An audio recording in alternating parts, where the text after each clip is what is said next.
तो hi everyone, कैसे हैं आप लोग। उम्मीद करते हैं कि आप लोग बढ़िया होंगे और बढ़िया से तैयारी कर रहे होंगे, है ना। चलिए, तो हम लोग प्रीवियस ईयर क्वेश्चन का प्रैक्टिस कर रहे हैं ना। अभी हम लोग एसएससी सीजीएल 2023 का टीयर 1 का प्रैक्टिस कर रहे हैं। लाइव क्लास होता ही है, लेकिन कुछ कारणवश अभी मैं रिकॉर्डेड क्लास डाल दे रहा हूँ ताकि आपका प्रैक्टिस बना रहे, आपका जो कंटिन्यूटी है वो ब्रेक ना हो। ठीक है जी। तो आज हम लोग 21 जुलाई शिफ्ट 2 का प्रैक्टिस करेंगे। ये सीजीएल 2023 21 जुलाई शिफ्ट 2 का पेपर है ना। पूरे 25 सवाल आज हम लोग करेंगे, सारे के सारे 25 सवाल हम लोग प्रैक्टिस करेंगे। कोई भी डाउट होगा तो आप कमेंट करके बता दीजिएगा, है ना। कमेंट का मैं रिप्लाई कर दूंगा, है ना। साथ ही साथ जो आपका ग्रुप है ना, SSC practice mock discussion group, उसका लिंक आपको डिस्क्रिप्शन में मिल जाएगा, उसको ज्वाइन कर लीजिए। वहाँ भी आप डाउट रेज कर सकते हैं, वहाँ भी आप डाउट बता सकते हैं। मैं दोनों जगह अवेलेबल रहूंगा। ठीक है जी। चलिए, तो आज का पेपर हम लोग स्टार्ट करते हैं। आज जो है 21 जुलाई शिफ्ट 2 का पेपर है ना, सीजीएल 2023 का। तो पहला क्वेश्चन क्या है, the value of sec x minus cos x बराबर क्या होगा। ठीक है, ये दिया हुआ है कि sec x minus cos x का मान किसके बराबर होगा, इन चारों में से किसके से बराबर होगा, है ना। इन चारों में से किसके बराबर होगा। ठीक है जी। चलिए, तो यहाँ पे देखिए सेक एक्स दिया हुआ है। क्या दिया है, sec x minus cos x.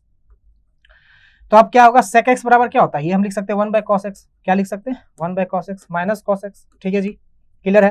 तो अगर हम कॉस एक्स एलसीएम ले लें, है ना, कॉस एक्स अगर एलसीएम ले लें तो क्या हो जाएगा, 1 minus cos square x, cos square x. और ये क्या हो जाएगा, ये हो जाएगा आपका sine square x divided by cos x. ठीक है जी, कॉस एक्स। अब मुझे एक बात बताइए फटाफट, ये क्या है, साइन स्क्वायर एक्स है ना, ये कॉस एक्स है। तो हम इसको लिख सकते हैं ना, साइन स्क्वायर का मतलब क्या होता है, साइन इंटू साइन, है ना, साइन इंटू साइन। तो साइन बाय कॉस को हम लिख सकते हैं tan x, sine by cos को क्या लिख सकते हैं, टेन एक्स लिख सकते हैं। ठीक है जी, टेन एक्स। और बचा आपका साइन एक्स, तो ये हो गया ten x into sine x. तो ten x into sine x इसका करेक्ट आंसर होगा ऑप्शन नंबर 3। ठीक है जी, क्लियर है। तो इस तरह से हम लोग सॉल्व करेंगे। तो अगर देखा जाए तो ये वर्बली आप कैलकुलेट कर सकते थे, इस क्वेश्चन को वर्बली आप सॉल्व कर सकते थे। बस आपको थोड़ा सा दिमाग लगाना था ना कि 1 बाय कॉस एक्स करेंगे, 1 minus cos square x divided by cos x बनेगा, तो sine square x divided by cos x बनेगा। तो साइन बाय कॉस 10 होता है, 10 कॉस एक्स 10 साइन एक्स इसका करेक्ट आंसर होगा। तो वर्बली भी आप लगा सकते थे इसको, है ना। अगला सवाल देखिए, नेक्स्ट क्वेश्चन क्या है देखते हैं कि the distance between two town is covered in 7 hours and 30 minutes at the speed of 72 km/h. The time saved if the speed is increased by 25%. क्या बोला, दो कस्बों के बीच की दूरी 72 किलोमीटर/आवर की चाल से 7 घंटे 30 मिनट में तय की जाती है। यदि चाल को 25% बढ़ा दिया जाए तो कितने समय की बचत होगी। ठीक है जी, मतलब दो कस्बा है, ठीक है, दो टाउन है। तो दो टाउन मान लेते हैं ए से बी है। देखिए समझिएगा, दो टाउन है आपका ए से बी, और ये जो डिस्टेंस है ये 72 किलोमीटर/आवर की स्पीड से आप जाएंगे, 72 किलोमीटर/आवर की स्पीड से जाएंगे तो आपको लगेगा 7 घंटा 30 मिनट, 7 घंटा 30 मिनट। ठीक है जी, 7.5 घंटा लगेगा, है ना। तो बताइए अगर स्पीड को 25% बढ़ा दिया जाए, स्पीड को क्या किया जाए, 25% बढ़ा दिया जाए तो कितना टाइम का आपका बचत होगा। ठीक है, कितना टाइम आपको कम लगेगा। तो देखिए सबसे पहले ध्यान से समझिएगा, चीज को ध्यान से समझिएगा कि स्पीड को 25% बढ़ा दिया जाए तो डिस्टेंस तो आपका सेम, मान लीजिए यहां से यहां आप जा रहे हैं, स्पीड को अगर 25% बढ़ा दे तो टाइम आपका कम लगेगा। डिस्टेंस क्या है, डिस्टेंस यहाँ पे कांस्टेंट है। डिस्टेंस क्या है जी, डिस्टेंस आपका कांस्टेंट है। ये चीज आपको समझ में आया तो बताइएगा, है ना। डिस्टेंस क्या है आपका, कांस्टेंट है। अगर डिस्टेंस कांस्टेंट है ना, तो क्या होता है, डिस्टेंस अगर कांस्टेंट है तो स्पीड जो होता है inversely proportional to time taken होता है। स्पीड क्या होता है, inversely proportional to time taken, यानी स्पीड अगर आपका ज्यादा तो टाइम कम लगेगा, और स्पीड अगर कम तो टाइम ज्यादा लगेगा। ठीक है जी, स्पीड क्या होता है, inversely proportional to time taken. तो मुझे एक बात बताइए, स्पीड जो है आपका 25% से बढ़ा दिया जाए, 25% से बढ़ा दिया जाए, 25% का फ्रैक्शन वैल्यू क्या होता है, 1/4। अगर स्पीड आपका पहले 4 था तो आप बढ़ा के कितना कर दिया, 1 बढ़ा दिया तो 5 हो गया। तो स्पीड जो होगी आपका कितना हो गया, 4 से 5, 25% बढ़ गया तो 4 से 5। तो टाइम क्या लगेगा जी, टाइम आपका लगेगा 5:4, उल्टा हो जाएगा। जो स्पीड का रेशियो होगा उसका उल्टा टाइम का रेशियो होगा, अगर डिस्टेंस कांस्टेंट है तो। ठीक है जी, क्लियर है। अब यहाँ पे फटाफट देखिए बन गया आपका कि पहले कितना लग रहा था, पहले आपका 7 घंटा 30 मिनट लग रहा था, और पहले आपको टाइम कितना लग रहा था, 4 का स्पीड से आपको 5 टाइम लग रहा था, और 5 का वैल्यू क्या है, 7 घंटा 30 मिनट के बराबर, है ना, 7 hours 30 मिनट, 7 hour 30 मिनट के बराबर। तो एक का वैल्यू क्या होगा, 5 का वैल्यू 7.5 आवर्स के बराबर है ना, 7.5 आवर। यहाँ 7:30 मैंने लिख दिया, ये गलत होगा, इसको आप थोड़ा सा सही कर लीजिएगा, ये 7.5 आवर कर दीजिएगा। ठीक है, 7:30 मैंने लिखा, इसका मतलब 7:30। ठीक है जी, ये करेक्ट कर लीजिएगा, है ना। यहाँ पे मैंने गलत थोड़ा सा लिखने में मिस्टेक हो गया, तो इसको 7.5 कर लीजिएगा। ठीक है जी, तो 5 का वैल्यू किसके बराबर, 7.5 के बराबर। तो एक का वैल्यू क्या होगा, 2.5 के बराबर, एक का वैल्यू क्या होगा, 2.5 के बराबर। ठीक है जी, क्लियर है। सॉरी, एक का वैल्यू 1.5, माफ कीजिएगा, एक का वैल्यू 1.5 के बराबर, एक का वैल्यू 1.5 के बराबर, माफ, ठीक है जी। तो एक का वैल्यू 1.5 के बराबर। तो मुझे एक बात बताइए, फटाफट मुझे बताइए कि पहले 5 लग रहा था, अब लग रहा है 4, पहले 5 लग रहा था, अब लग रहा है 4, तो कितना कम टाइम लगा? 1 यूनिट कम लगा। कितना लगा? 1 यूनिट कम लगा। और 1 यूनिट का वैल्यू क्या है?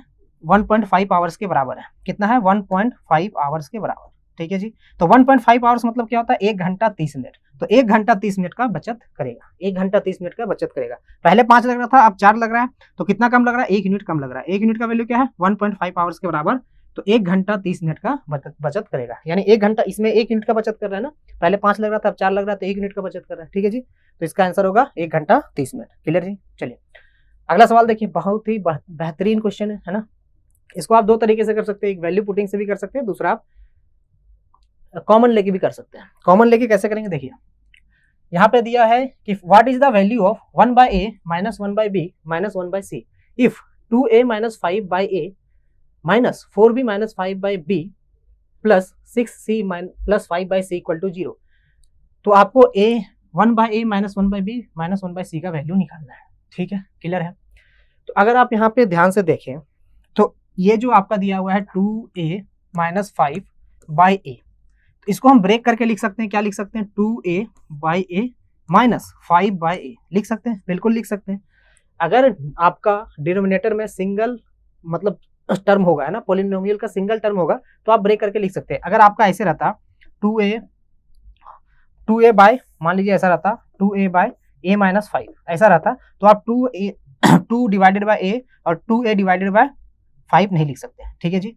मतलब इसको आप नहीं लिख सकते। क्या नहीं लिख सकते? 2a डिवाइडेड बाय a, ये हो गया आपका, माइनस लिखेंगे 2a बाय 5, ये आपका नहीं होगा, ठीक है। ये चीज आपको ध्यान में रखना है। तो ये ब्रेक कब करेंगे? ये जब ब्रेक करेंगे आपका सिंगल टर्म होना चाहिए, डिनोमिनेटर में क्या होना चाहिए? सिंगल टर्म होना चाहिए, ठीक है जी। बहुत लोगों को पता होगा, जिनको नहीं पता है समझ जाइएगा, है ना, ये आपको समझना है बढ़िया से। तो ये हो गया आपका 2a बाय a 5/a, तो a कट गया, ये बचा आपका 2 माइनस 5/a, ठीक है जी। 2 माइनस 5/a, तो इसका वैल्यू आ गया 2 माइनस 5/a, है ना। इसका वैल्यू क्या आ गया? 2 माइनस 5/a, 2 माइनस 5/a, ठीक है जी। क्लियर है। प्लस है, हाँ सॉरी माइनस है आगे, ठीक है। क्या है? माइनस। अब यहाँ पे देखिए क्या है? 4b माइनस 5/b, तो b भी कट जाएगा, आपका क्या हो जाएगा? 4। तो यहाँ पे देखिए, इसको अगर हम ब्रैकेट कर दें तो ये माइनस है, तो ये आपका माइनस क्या हो जाएगा? -4 हो जाएगा, ठीक है। उधर प्लस है तो -4 हो जाएगा, तो ये -4 हो गया, ठीक है जी।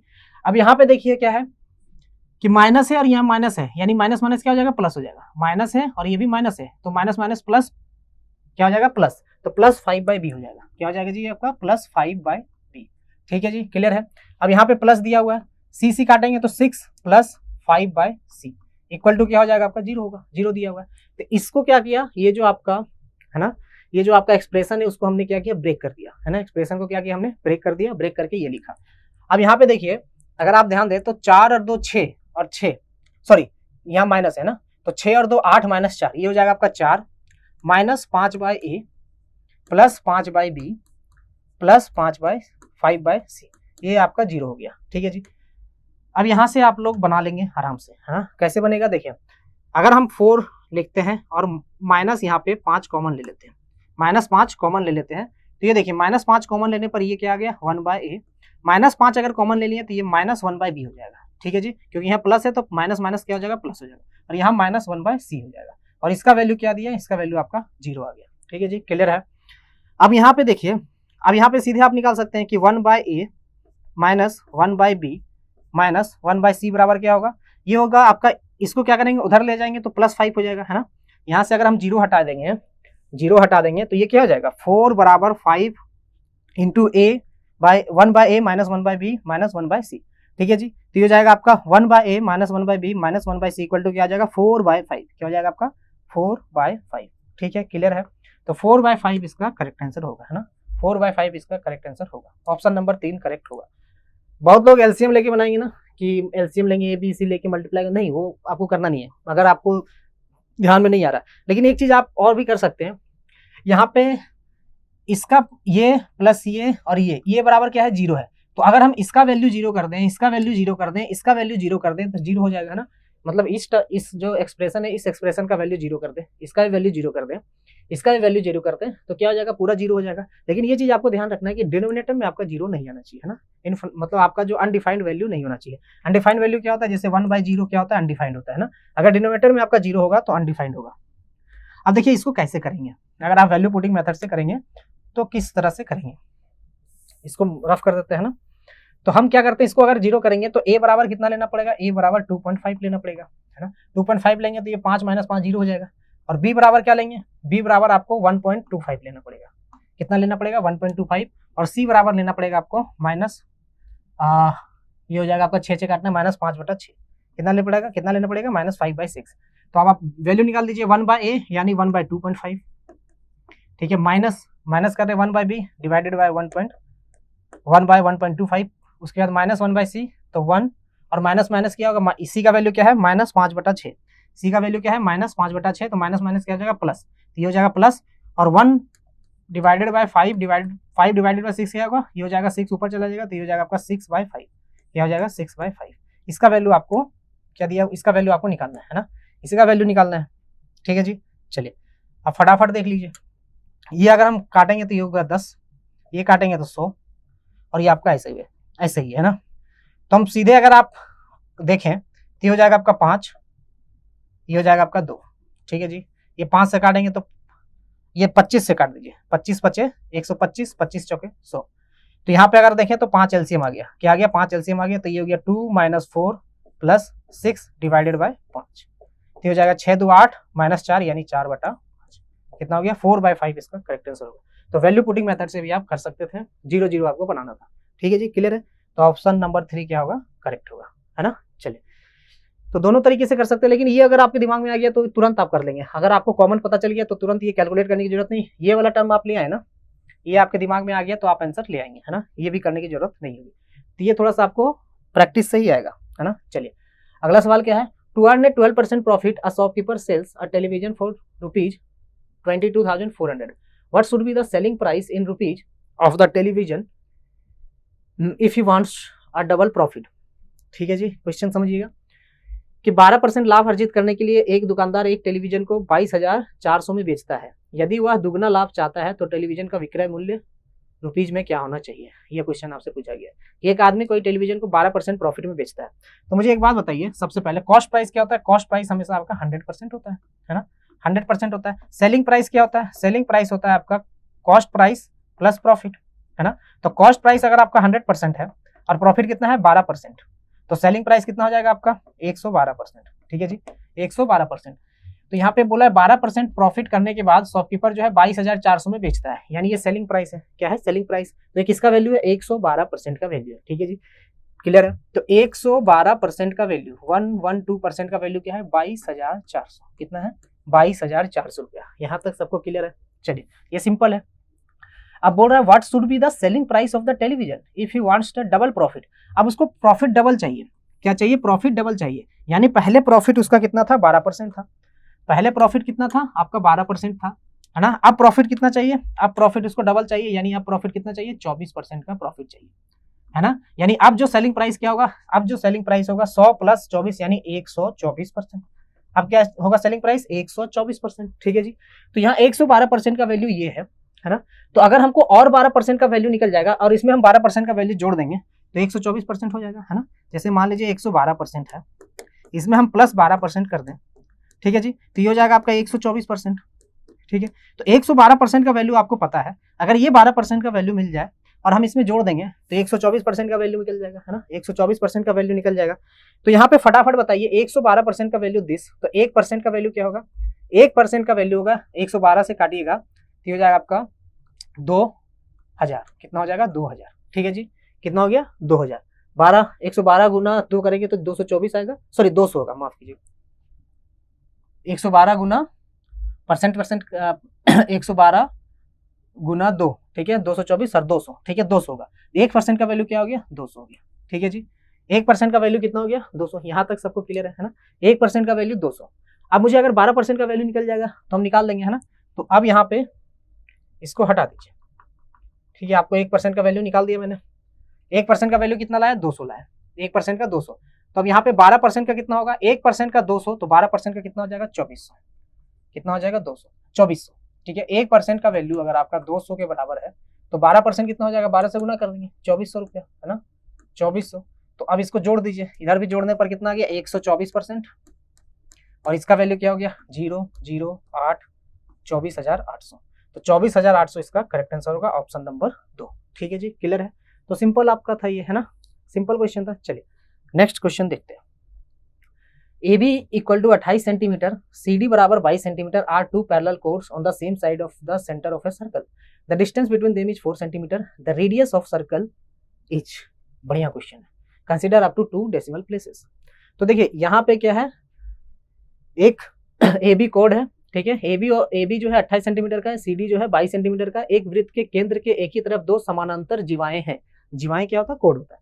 उनके बीच की दूरी 4 सेंटीमीटर है। वृत्त की त्रिज्या की लंबाई ज्ञात कीजिए, 2 दशमलव स्थान तक विचार करें, है ना, मतलब 2 डेसिमल पॉइंट तक आपको निकालना है। तो देखिए क्वेश्चन को पहले समझिए। क्वेश्चन क्या है, एक आपका सर्कल है ना, एक सर्कल है, तो एक सर्कल हम बनाते हैं। ठीक है जी, सर्कल हमने बना दिया। अब सर्कल में 2 कोड है आपका, एक AB है और दूसरा क्या है, CD है। 2 कोड है, ठीक है, ये आप मान लेते हैं सर्कल का सेंटर है। एक कोड ये आपका AB है और दूसरा हम बना देते हैं ये CD। ठीक है जी, ये AB और ये CD, है ना। चलिए ये हो गया आपका AB, ये आपका CD। ठीक है जी, अब यहाँ पे क्या बोल रहा है, R2 पैरेलल कोर्स, ये क्या है, पैरेलल है ना, पैरेलल है, कोड क्या है, पैरेलल है। The distance between them is 4 centimetre. इस कोड के बीच का डिस्टेंस क्या है, 4 सेंटीमीटर है। यहाँ से यहाँ का डिस्टेंस कितना है, 4 सेंटीमीटर, 4 सेंटीमीटर। यहाँ तक किसी को डाउट है तो बताइएगा ना, डाउट आप कमेंट में बताइएगा। ठीक है जी, कमेंट में बताइए, कमेंट का रिप्लाई मैं कर दूंगा, है ना। चलिए यहाँ से यहाँ तक क्या है, 4 सेंटीमीटर है। हम सेंटर को जोड़ देते हैं, है ना, सेंटर को अगर आप जोड़ देंगे तो बढ़िया होगा, है ना। ये क्या करेंगे, हम सेंटर को जोड़ दिया हमने, इसको मान लेते हैं x, क्या मान लेते हैं x, और ये सेंटर को O लिख देते हैं नाम। ठीक है जी, बढ़िया। अब यहाँ पे काम स्टार्ट करते हैं, है ना। अब यहाँ पे हम AO को जोड़ देते हैं, ठीक है, आप देखिएगा AO को जोड़ दिया हमने, और हम क्या करते हैं, इसको CO को जोड़ देते हैं। ठीक है, CO को जोड़ देते हैं, AO को जोड़ दिया और CO को जोड़ दिया। अब मुझे एक बात बताइए, क्या AO और CO क्या है ना, AO और CO क्या है, AO आपका रेडियस है ना, ये भी आपका रेडियस है, और CO क्या है, ये भी आपका रेडियस है। क्लियर है, ठीक है जी, समझ में आया। अब दूसरा यहाँ पे बात क्या आया कि आपने जोड़ दिया, लेकिन जोड़ के क्या करेंगे, जोड़ के बहुत कुछ करेंगे, है ना, जोड़ के क्या करेंगे, बहुत कुछ करेंगे। ठीक है, अब जोड़ के हम क्या करेंगे, ये देखिए। अब ये क्या है, ये आपका जब सेंटर से आप परपेंडिकुलर ड्रॉ करते हैं किसी कॉर्ड पर, है ना, ये देखिए आपका सर्कल है, ये आपका सेंटर है, ये आपका कॉर्ड है। तो सेंटर से परपेंडिकुलर ड्रॉ करते हैं किसी कॉर्ड पर, ठीक है, 90 डिग्री ड्रॉ करते हैं, तो कॉर्ड को ये क्या करता है, बाइसेक्ट करता है। बाइसेक्ट करने का मतलब 2 बराबर हिस्सों में बांटता है। तो अगर ये मिलाकर, ये कॉर्ड है आपका 16 सेंटीमीटर का, तो ये जो होगा ये 8 होगा, और ये भी क्या होगा, ये भी 8 होगा। ठीक है जी, ये आपको थ्योरम है ना, ये आपका थ्योरम है। तो जब ये थ्योरम है तो इस थ्योरम को हम अप्लाई करेंगे। इसका मतलब AB बराबर 28 है, AB बराबर 28 है, इसका हम नाम देते हैं P, इसका नाम दे देते हैं Q। तो AP कितना हो जाएगा, AP हो जाएगा आपका 14, और PB हो जाएगा आपका 14, इसकी जरूरत नहीं है, बस AP की जरूरत, AP 14 हो जाएगा, और CQ क्या हो जाएगा, CQ हो जाएगा आपका 11।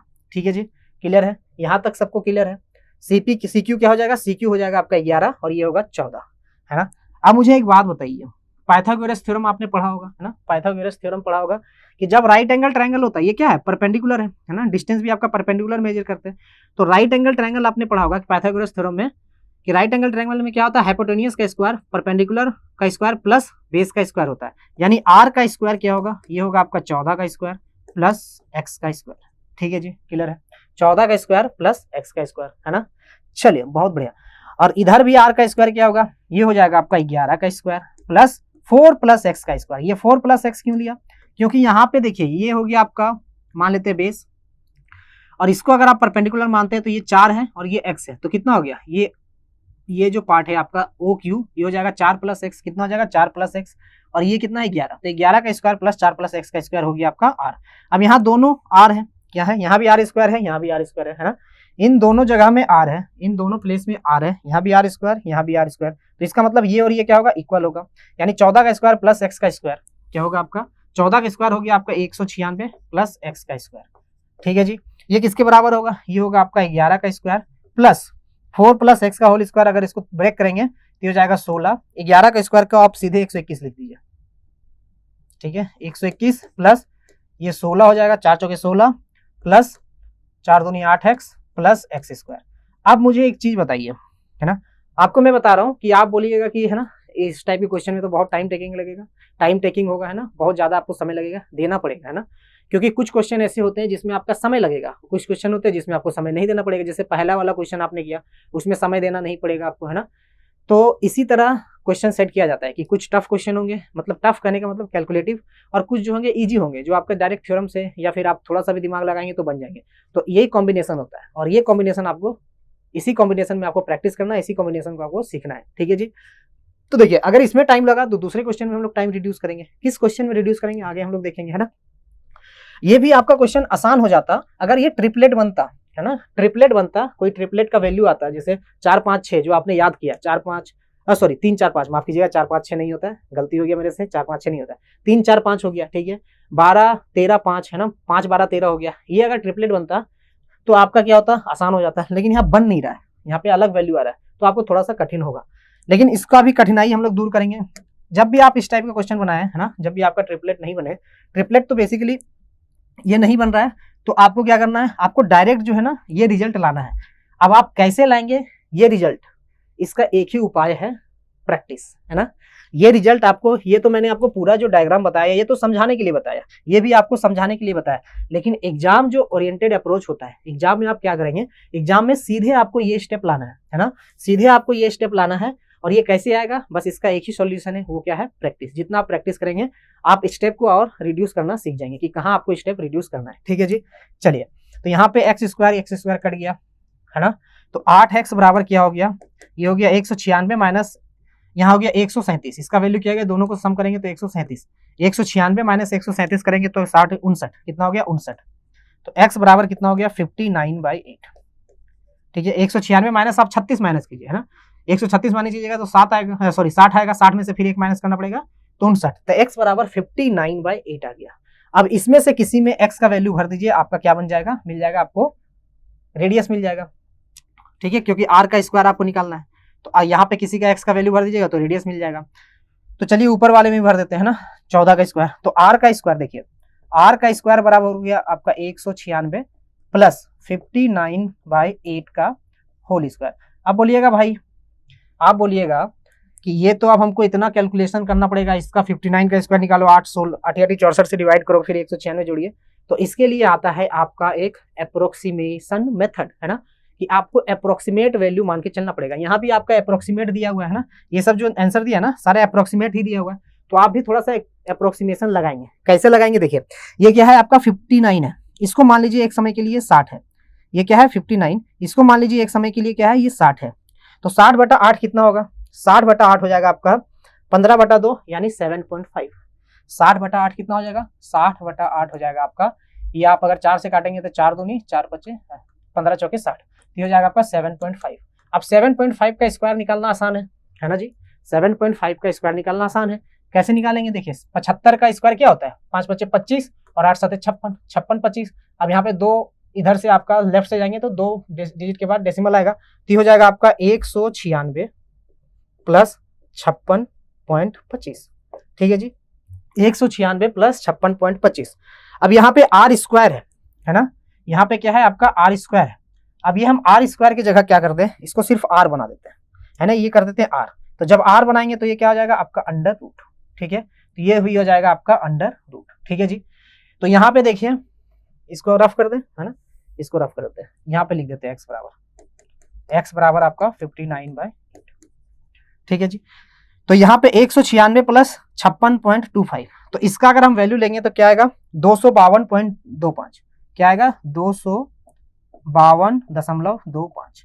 अब इसका आपको अंडर रूट निकालना है, तो मुझे एक बात बताइए, ये आप ये देखिएगा कि ये जो नंबर है कौन सा ऐसा परफेक्ट स्क्वायर है जिसके बीच में है, ये जो 252.25 है, ये कौन सा ऐसा परफेक्ट स्क्वायर है जिसके बीच में है, तो किसके किसके बीच में है, तो आपको याद होगा, है ना, 15 का स्क्वायर कितना होता है 225 और 16 का स्क्वायर होता है 256, तो यानी 225 और 256 के बीच में है ना, यानी ये 15 से बड़ा होगा और 16 से छोटा होगा और 16 से थोड़ा सा छोटा होगा, तो 15 से बड़ा होगा तो आपका ये वाला कट गया और ये वाला ऑप्शन आपने 2 हटा दिया। अब आपका बात रहा 15.20 होगा या 15.82 होगा, है ना, 2 ऑप्शन आपका बात रहा। तो देखिए ये 252.25 16 के नजदीक है ना, 16 का कितना होता है, 16 का 200 16 का कितना होता है, 16 का आपका 256 होता है ना, 16 का 256 होता है। तो 256 के बहुत ज्यादा नजदीक है, और ये जो है आपका 15 के बहुत ज्यादा नजदीक है ना, 15.20 क्या है, 15 के ज्यादा नजदीक है, और 15.82 क्या है, 16 के बहुत ज्यादा नजदीक है। तो ऑप्शन नंबर 1 आप लगा देंगे और ये आप काट देंगे, है ना। तो ये सब अप्रोक्सीमेट जो वैल्यू है ये आपको यूज करना सीखना पड़ेगा ना, कि अप्रोक्सीमेशन से हम क्वेश्चन को कैसे करेंगे जब आपका इस टाइप का डेटा दिया होगा, है ना। इसमें थोड़ा सा आपको टाइम लगेगा, बेशक इसमें टाइम लगेगा, ऐसा नहीं है कि इसमें टाइम नहीं लगेगा, लेकिन हाँ इस तरह से कुछ आप अप्रोक्सीमेट वैल्यू लेके चलेंगे तो आप बना सकते हैं। और इस क्वेश्चन में अगर आप टाइम देंगे, है ना, तो दूसरे क्वेश्चन में टाइम रिड्यूस करना पड़ेगा। जैसे कुछ क्वेश्चन आगे हम लोग देखेंगे जिसमें आपका टाइम रिड्यूस होगा, है ना जी। चलिए अगला क्वेश्चन क्या है, तो ये क्वेश्चन आई होप आपको समझ में आ गया, है ना, समझ में आ गया होगा। यहाँ पे अगर ट्रिपलेट बनता तो ये क्वेश्चन आसान था, लेकिन ट्रिपलेट नहीं बना तो थोड़ा सा कैलकुलेटिव रहा। ठीक है जी, चलिए आगे देखते हैं नेक्स्ट क्वेश्चन। कोई डाउट होगा कमेंट करके बताइएगा। An inlet pipe can fill an empty tank in 4 whole 1/2 hours while an outlet pipe drains a completely filled tank in 7 hole 1/5 hours. The tank is initially empty and the two pipes are alternately opened for an hour each till the tank is completely filled. Starting with the inlet pipe, in how many hours will the tank be completely filled? ठीक है, हिंदी में पढ़ लीजिए question क्या है कि एक inlet pipe एक खाली टैंक को 4 जमा 1/2 घंटे में भर सकता है, जबकि एक आउटलेट पाइप पूरी तरह से भरे हुए टैंक को 7 जमा 1/5 घंटे में खाली कर देता है। टैंक शुरू में खाली है और इनलेट पाइप से शुरू होते हुए दोनों पाइप बारी बारी से 1-1 घंटे के लिए खोले जाते हैं जब तक कि टैंक पूरी तरह से भर ना जाए। ठीक है जी, टैंक कितने घंटे में पूरी भर जाएगी, ये आपसे क्वेश्चन पूछा गया। मतलब बेसिकली क्या है, 2 पाइप है, एक आपका इनलेट पाइप है, एक आपका इनलेट पाइप है, ठीक है, जो 4.5 घंटा में टैंक को भर देता है पूरी तरीके से, और एक आपका आउटलेट पाइप है जो पूरी तरीके से 7 होल 1/5 आवर्स में टैंक को खाली कर देता है। ठीक है जी, तो इनलेट पाइप आपका 4 होल 1/2 यानी 9/2 घंटे में टैंक को भर देगा, और आउटलेट पाइप कितने में खाली कर देगा, वहां 7:35 36/5 घंटे में। तो कैपेसिटी ऑफ टैंक क्या होगा, इसका एलसीएम होगा। जब भी फ्रैक्शन में होता है तो हम लोग एलसीएम क्या लेते हैं कि न्यूमरेटर का एलसीएम, है ना, जब भी फ्रैक्शन में होगा तो उसका एलसीएम क्या करेंगे, न्यूमरेटर का आपका एलसीएम और डिनोमिनेटर का एचसीएफ। तो इसका एलसीएम हो गया 36 और इसका एचसीएफ हो गया आपका तो ये हो गया आपका 36। तो इनलेट पाइप का एफिशिएंसी कितना हो गया 8, कितना हो गया 8, और ये हो गया आपका 5, आउटलेट का 5। ठीक है जी, यानी आपका इनलेट पाइप 1 घंटे में 8 यूनिट पानी भर देगा, है ना, और आउटलेट 1 घंटे में 5 खाली कर देगा। ठीक है जी, आपको 36 पूरा भरना है, आपको 36 पूरा भरना है। समझिएगा आगे क्या है, आगे आपको समझना है बढ़िया से। तो पहले क्या करता है, if the 2 pipes are alternately open for an hour each till the tank is completely filled. लेकिन क्या कर रहा है, the tank is initially empty है, starting with the inlet pipe, यानी पहले इनलेट पाइप को खोला गया, है ना, पहले आपका इनलेट पाइप को खोला गया। तो पहले इनलेट पाइप जो है आपका खोला गया वो 8 यूनिट पानी भर देगा। ठीक है जी, और आउटलेट का क्या है, एफिशिएंसी माइनस में होता है ना, जो खाली करता है उसका एफिशिएंसी माइनस में होता है। तो फिर आपका आउटलेट खोला गया, ये आपका -5 खाली कर देगा। तो 2 घंटे में कितना पानी भरा, 2 घंटे में आपका 3 यूनिट पानी भरा। ठीक है, 3 यूनिट पानी भरा। अब इस केस में आपको क्या करना है, ऑल्टरनेट वाले में मैंने आपको बताया था, क्या बताया था, ये बताया था कि 36 का आज पहले कोई ऐसा नंबर लो जो 3 का मल्टीपल हो, लेकिन जब आपका नेगेटिव एफिशिएंसी आ जाए तो ये काम नहीं करना है। पाइप वाले में जब नेगेटिव एफिशिएंसी आ जाए तो ये काम नहीं करना है। उसमें क्या करना है, आपको 36 में से पहले क्या करना पड़ेगा, 36 में एक स्टेप आपको इसमें ज्यादा करना पड़ेगा। क्या करना पड़ेगा कि 36 में से पहले 8 माइनस कीजिए, जो भरने वाला पाइप है ना, 36 में से जो टोटल आपका कैपेसिटी है उसमें भरने वाला पाइप का एक एफिशिएंसी, जो एफिशिएंसी है उसको माइनस कीजिए। तो भरने वाला का एफिशिएंसी क्या है, 8 है, तो ये माइनस करने के बाद आपका 28 आया। अब आपको क्या करना है, 28 का, ठीक है, 28 से पहले कोई ऐसा नंबर देखना है जो आपका 3 का मल्टीपल हो। तो कितना है, 27। तो हम लोग पहले 27 यूनिट भरेंगे, है ना, पहले क्या भरेंगे, 27 यूनिट भरेंगे, जो कि आपका 9 घंटे में भरेगा। तो ये हो गया आपका 27 यूनिट। ठीक है, ठीक है जी, 27 यूनिट। ठीक है, ये आपको मैं समझाने के लिए बता रहा हूँ, लेकिन एग्जाम में आपको कैसे करना है वो भी मैं आपको बताऊंगा। एग्जाम में थोड़ा सा ना आप इतना लंबा नहीं करेंगे, थोड़ा सा आपको एग्जाम में दिमाग लगाना पड़ेगा, वो वर्बली, वो मेंटली करेंगे ना, मेंटली कैसे करेंगे वो मैं आपको बताऊंगा। ये चीज आपको पहले समझना है। तो 3 यूनिट जो है आपका, सॉरी 27 यूनिट जो है आपका भर जाएगा। ठीक है, तो गुना 9 करेंगे, और 3 यूनिट भरने में 2 घंटा लग रहा है। ठीक है, तो गुना 9 करेंगे, यहाँ भी गुना 9 करेंगे तो 18 घंटा। 18 घंटा में आपका 27 यूनिट भर गया। अगला घंटा कितना भरेगा, अब ये है नेक्स्ट आवर, 27 यूनिट भर गया, तो अगला घंटा कितना भरेगा, अगला घंटा फिर से ये खुलेगा, है ना, इनलेट खुलेगा, तो ये 8 यूनिट भर देगा, यानी अब हो गया आपका 35। कितना हो गया, 35 यूनिट। 35 यूनिट हो गया, और इसमें एक जोड़ेंगे तो ये गया 19 आवर। कितना हो गया, 19 आवर। ठीक है जी। लेकिन 35 भरने के बाद फिर ये आएगा और 5 खाली करके चला जाएगा। तो यहाँ पे अगर आप देखें तो 35 भरा गया, है ना, और फिर 5 खाली कर दिया, तो आपका 30 यूनिट जो है आपका फिर से 1 घंटा लगा, यानी 30 यूनिट आपका 20 घंटा में भराया। ठीक है। और फिर ये जो आएगा वो 8 भरेगा, है ना, लेकिन इसको भरना ही 6 है, क्योंकि आपका 36 कैपेसिटी है, तो 6 भर देगा।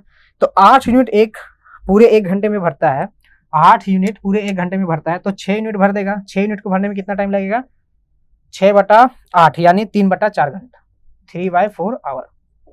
ठीक है जी। तो ये 36 पूरा भर गया, 36 यूनिट, और ये हो गया आपका 20 जमा 3/4 घंटा, 20 होल 3/5 4 आवर्स। 20 होल 3/4 आवर्स इसका करेक्ट आंसर होगा। ठीक है, क्लियर है। अब देखिए ये आपको ये वाला जो है ना 27 वाला, ये वाला थोड़ा सा स्टेप आप रिड्यूस कर सकते हैं। यही बात है ना कि आप जब कॉन्सेप्ट समझ जाएंगे ना, तो स्टेप कहाँ रिड्यूस करना है वो आपको समझ में आ जाएगा। ये कॉन्सेप्ट आप रिड्यूस कर सकते हैं, ये वाला ये स्टेप आप रिड्यूस कर सकते हैं। कैसे करेंगे, है ना, लेकिन इसके लिए आपका कॉन्सेप्ट मजबूत होना चाहिए, प्रैक्टिस ज्यादा होना चाहिए, तभी आप ये स्टेप रिड्यूस करके सही आंसर लाएंगे। देखिए अब सीधा है कि आप पहले दिमाग लगाइए कि इसमें से ना 36 है ना, 36 में देखिए आपने 33 बोला, ठीक है, 11 आपने क्या बोला, अगर मान लीजिए वो आपने क्या किया सबसे पहले, हाँ सॉरी मैंने क्या बोला, 36 में से 8 माइनस करना है ना। पहले मैंने बोला जो भरने वाला पाइप है उसका एफिशिएंसी आप माइनस कीजिए, 28 आया। ठीक है, तो सीधे सोचिए आप कि 28 में फिर 28 में सिर्फ अगर 8 जोड़ते हैं तो 36 हो जाता है ना, 36 हो जाता है। लेकिन अगर हम देखें तो 3 का मल्टीपल क्या है, 28 नहीं है, यानी 27 ही भरेगा, है ना। कुछ देर में आपका जो 9 घंटे में 27 ही बढ़ेगा। तो आपने सोचा कि हाँ 27 भरा, ठीक है, यानी 27 भरा, फिर आपने 8 जोड़ दिया तो 35 ही हो रहा है। इसका मतलब कि एक घंटा मतलब एक जो अल्टरनेट वाला जो एक स्टेप है वो और बढ़ेगा, है ना। जब आपने देखा कि 27 है, आप देखें कि 18 घंटे में मतलब यहाँ पे आ रहा है 27, यहाँ पे क्या आ रहा है आपका 27। आपने देखा कि जो 28 के पहले वाला मल्टीपल है वो 27 है। ठीक है जी, तो 27 भरने के बाद आपने प्लस किया 8, 35 है ना। 35 जब आपने प्लस किया तो आपने बोला नहीं यार 35 भरने के बाद फिर तो पूरा नहीं भरा, उसका मतलब फिर से आउटलेट आएगा और वो फिर खाली करेगा। इसका मतलब क्या है कि वो जो आपका एक अल्टरनेट वाला जो क्या है सीक्वेंस है ना, अल्टरनेट वाला सीक्वेंस है कह सकते हैं, या स्टेप अल्टरनेट वाला एक टाइम है ना, अल्टरनेट टाइम एक बढ़ जाएगा। ठीक है जी, यानी तो ये क्या हो जाएगा आपका 27 प्लस 8 करने पर 35 हो रहा है, तो फिर एक टाइम आपका एक बार और अल्टरनेट वाला जो है टाइम वो बढ़ जाएगा। इसका मतलब क्या हो गया, आपने 18 किया था तो एक बार और 20 कर दीजिए। ठीक है, 20 कर दीजिए। अब 20 में काम कीजिए, 20 में कितना हो जाएगा आपका, 20 में आपने देखा कि 30 हो जा रहा है, 20 में कितना हो रहा है 30 हो जा रहा है। तो ये जो है स्टेप आपको लिख के नहीं करना है, ये आपको दिमाग में कैलकुलेट करना है। ठीक है जी, चलिए तो ये आपको नहीं करना है।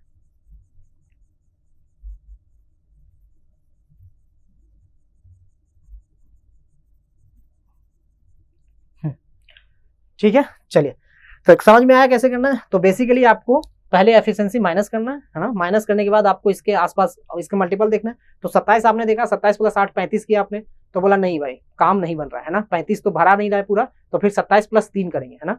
समझिएगा पहले कि आपने 27 देखा, आपने क्या देखा 27 देखा, फिर आपने बोला 27 और 8 कर देता हूं मैं, ये हो गया आपका 35। नहीं भाई काम नहीं भर रहा, टैंक फुल नहीं हो रहा है। इसका मतलब क्या है कि एक बार अल्टरनेट वाला काम और होगा, यानी दोनों का अल्टरनेट वाला काम एक बार और होगा। ठीक है, एक स्टेप अल्टरनेट वाला और होगा। तो आप क्या करेंगे 27 में फिर 3 जोड़ देंगे, फिर 30 प्लस 8 करेंगे तो देखेंगे 38, यानी अब जो है अल्टरनेट वाला काम नहीं हुआ, सिर्फ आप 6 करना पड़ेगा, है ना, प्लस 6 करना पड़ेगा। तो ये दिमाग लगाना है ना, ये वर्बली आपको मतलब सॉरी मेंटली, वर्बली बोल देता हूं मैं, मेंटली आपको कैलकुलेट करना है। ठीक है जी, चलिए अगला सवाल देखते हैं। नेक्स्ट क्वेश्चन क्या है,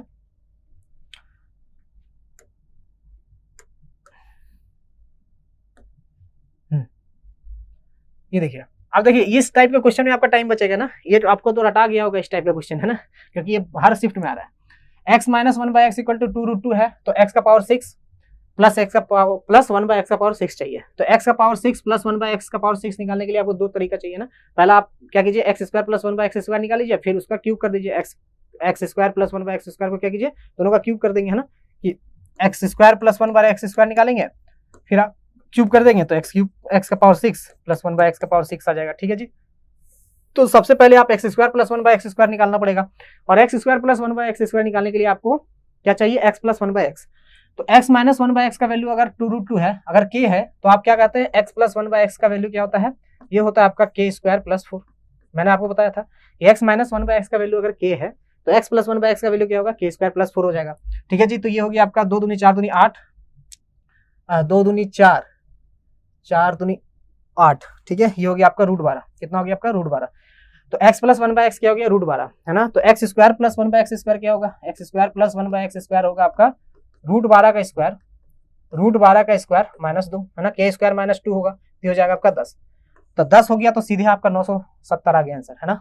जब x स्क्वायर प्लस 1/x² का वैल्यू आपका क्या आ गया, x स्क्वायर प्लस 1/x² का वैल्यू 10 आ गया, तो x क्यूब प्लस 1/x³ का वैल्यू क्या होता है, ये हो जाएगा x क्यूब प्लस 1/x³ यानी x का पावर 6 प्लस 1/x का पावर 6 करेंगे। देखिए इसको मान लीजिए, देखिए सीधे समझिएगा, इसको अगर हम मान लेते हैं y, x स्क्वायर बराबर मान लेते हैं y। ठीक है, तो ये क्या हो जाएगा आपका y प्लस 1/y का वैल्यू क्या हो गया 10, और y प्लस 1/y का वैल्यू अगर 10 है तो y क्यूब प्लस 1/y³ क्या होता है, ये होता है आपका k क्यूब माइनस 3k। इसको अगर k मानते हैं तो ये हो गया आपका 10 का क्यूब यानी 1000 माइनस 10 या 30, 970। कितना हो गया, 970। अब आपने y बराबर क्या माना था, x स्क्वायर। ठीक है, x स्क्वायर बराबर y माना था, तो y बराबर x स्क्वायर है तो y क्यूब क्या हो जाएगा, तो इधर दोनों तरफ की क्यूब कीजिएगा तो x का पावर 6, ये हो गया आपका y क्यूब। ठीक है जी। तो ये हो गया आपका x का 6 और x का पावर 1/x का पावर 6। ठीक है, और इसका वैल्यू क्या हो गया 970। ठीक है जी, क्लियर है। तो ये मैंने आपको समझाने के लिए बताया कि ऐसा होता है। अगर आपको सीधे x स्क्वायर प्लस 1/x² है ना, x स्क्वायर प्लस 1/x² का वैल्यू अगर k है तो आप सीधे x का पावर 6 प्लस 1/x का पावर 6 का वैल्यू क्या लगा देंगे, k क्यूब माइनस 3k, ये सीधे लगा देंगे, है ना। ये चीज मैंने आपको समझाने के लिए बताया, ये आप सीधे लगाएंगे। ठीक है, सीधे आपका एग्जाम में ऐसे लगेगा। ठीक है जी, क्लियर है। तो ये सब आपको एग्जाम में टाइम बचाएगा, है ना। ये सिंपल क्वेश्चन था। तो आपको टाइम किस में लगेगा ये आपको डिसाइड करना है कि किस में आपको टाइम देना है, किस में आपको टाइम नहीं देना है। ठीक है जी, चलिए अगला सवाल क्या है, what is the value of 27x³ plus 50x² y plus 31xy² plus 8y³ when x बराबर 5 y बराबर -7। अब इसमें आप अगर वैल्यू भरते रहें तो आपका हो गया कल्याण, है ना। अगर आप वैल्यू भरते रहें कि x का वैल्यू कुछ लगा, x का वैल्यू वहां पे भरे, y का वैल्यू भरे, तो कल्याण हो गया। तो कल्याण से बचने के लिए आपको क्या करना पड़ेगा, यहाँ पे देखिए ये क्या है, ये आप इसको लिख सकते हैं 3x का क्यूब। ठीक है जी, और ये क्या है, ये हो गया आपका 2y का क्यूब।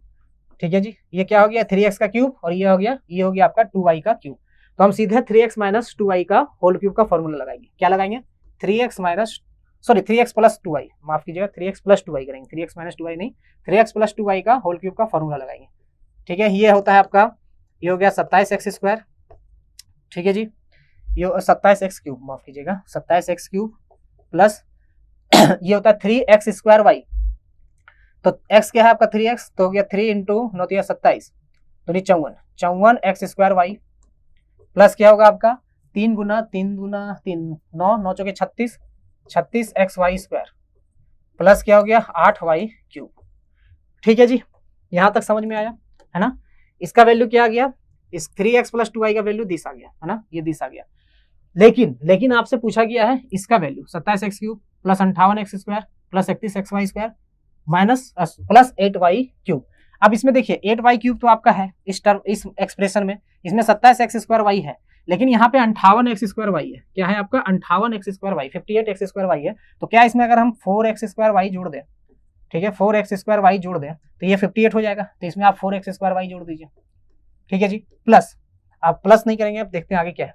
दूसरा है 31xy² है, 31xy² है, तो इसमें 36xy² है। तो अगर हम -5xy² कर दें तो ये 31 हो जाएगा, तो -5xy² आप कर दीजिए। ठीक है जी, क्लियर है, बात समझ में आया, है ना।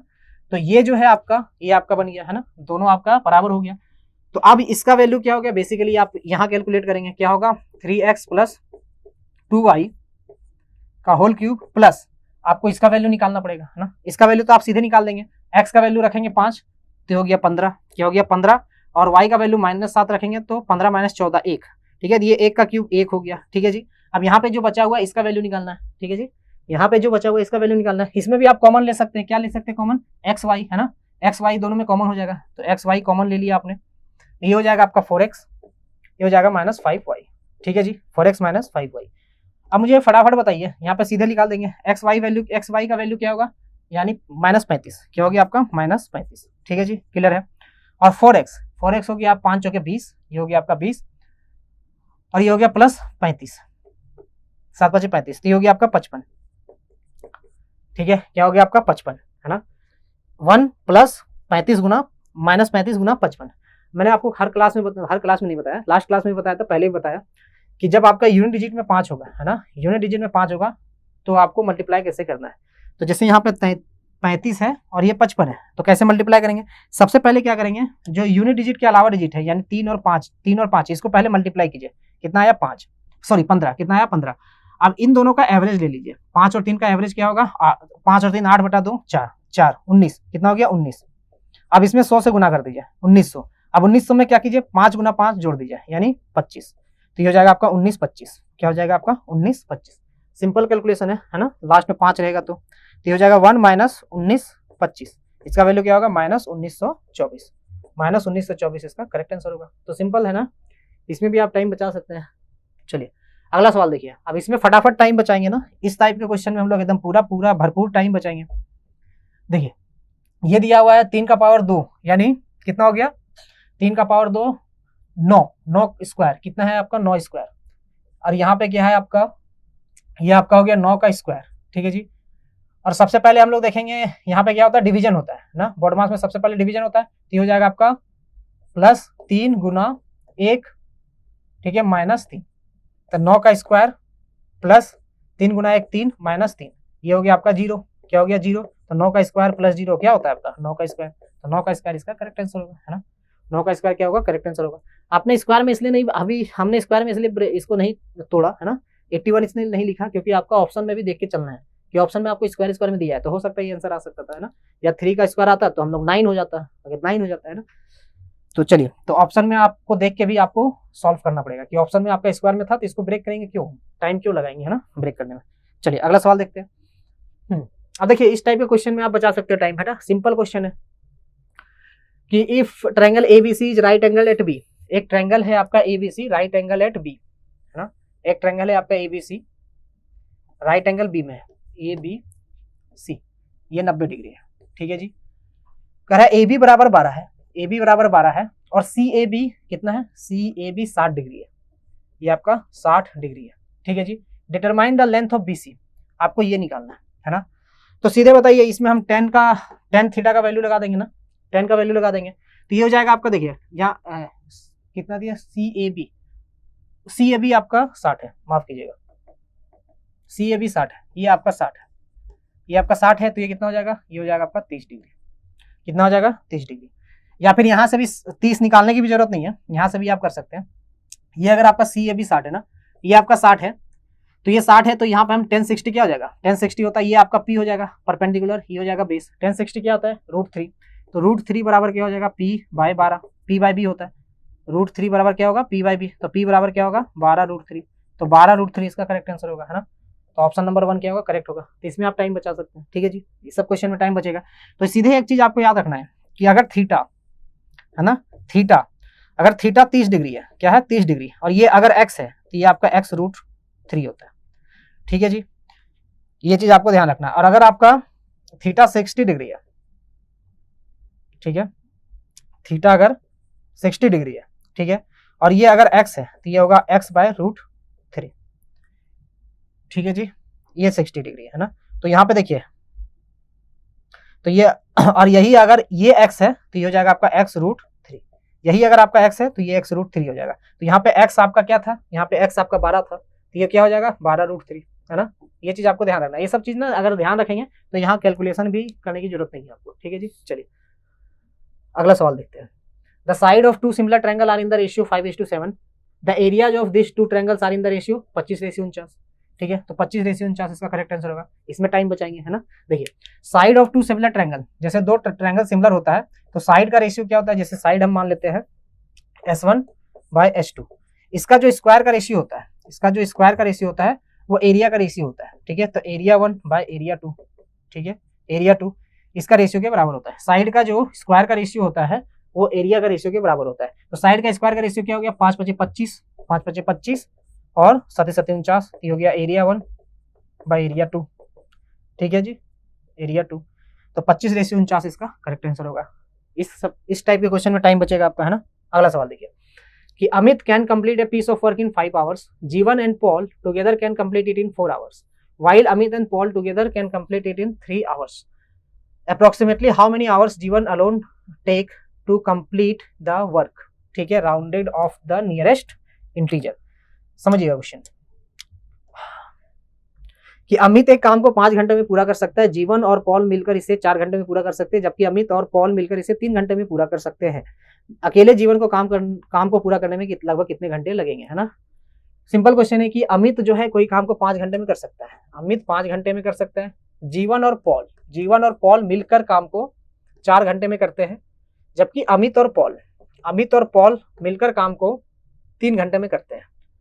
तो आपसे पूछा जा रहा है कि जीवन अकेला कितना दिन में करे, अकेला कितना घंटे में करेगा। घंटे में दिया हुआ है ना, दिन में अगर बोल दिया मैंने तो माफ कीजिएगा, घंटे में दिया हुआ है। तो सबसे पहले हम लोग टोटल वर्क निकालेंगे। तो ये आपका 5 और 20 दिया 60 है ना, टोटल वर्क आपका 60 ही आएगा। तो इसका एफिशिएंसी, अमित का एफिशिएंसी 12 हो गया, जीवन प्लस पॉल का एफिशिएंसी 15 हो गया, और अमित प्लस पॉल का एफिशिएंसी कितना हो गया, ये हो गया आपका 20। कितना हो गया जी, 20, ठीक है। अमित प्लस पॉल की एफिशिएंसी कितनी होगी, 20। अब मुझे बताइए अमित प्लस पॉल की एफिशिएंसी कितनी है, 20, और अकेले अमित की एफिशिएंसी कितनी है, 12। कितनी है, 12, 5 नहीं 12, ये 5 घंटे लग रहा है। तो अमित की एफिशिएंसी क्या है, 12, और अमित प्लस पॉल की एफिशिएंसी क्या है, 20, यानी पॉल की एफिशिएंसी कितनी होगी, 8। कितनी होगी, 8। पॉल की एफिशिएंसी कितनी होगी, अमित प्लस पॉल की एफिशिएंसी 20 है, अकेले अमित की एफिशिएंसी 12 है, तो पॉल की एफिशिएंसी क्या होगी, 8 होगी, ठीक है जी। चलिए बहुत बढ़िया। अब देखिए जीवन प्लस पॉल, है ना, जीवन प्लस पॉल की एफिशिएंसी कितनी है, 15। कितनी है, 15, और अकेले पॉल की एफिशिएंसी कितनी है, 8 है। तो जीवन का कितना हो जाएगा, 15 - 8 यानी 7। कितना हो गया, 60। तो अब आपसे पूछा जा रहा है कि जीवन अकेला काम को कितने दिनों में, कितने घंटों में करेगा, तो 60/7 हो जाएगा, ठीक है। तो 8 7 8 56, 8